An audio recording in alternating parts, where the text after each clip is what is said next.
You're sitting there in a home game like that, and that's the third loss in a row. What you start to feel as an athletic director is that the support is eroding and it's turning toxic, and your home stadium cannot become toxic. When that happens, it's over. And when it's over, you make the change.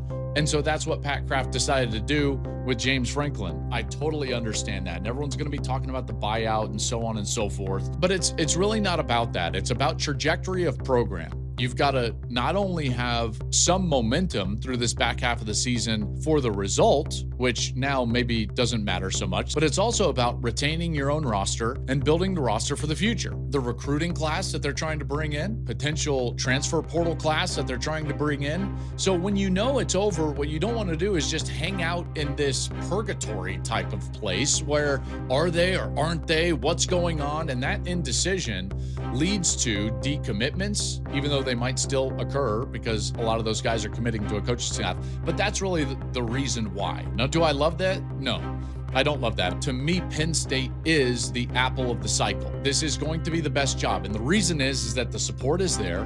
The athletic director is fantastic.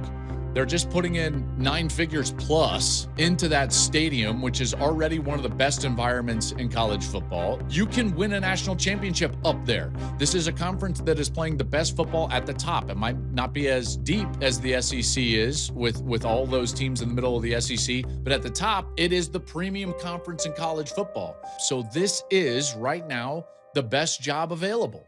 And it probably will be, regardless of what happens at those other locations. So then the challenge is, who do you hire? This is a pivotal moment for Penn State. Everybody knows that. And we've seen programs that have tradition, that have some momentum, have some history of success, and they go one of two directions. What you want to do is you want to go the Georgia route, where you're a premium product, which Penn State has been. They were just in the national semifinal. And yet, there has been this ceiling, this cap on where they've played over the last 10 years with James Franklin.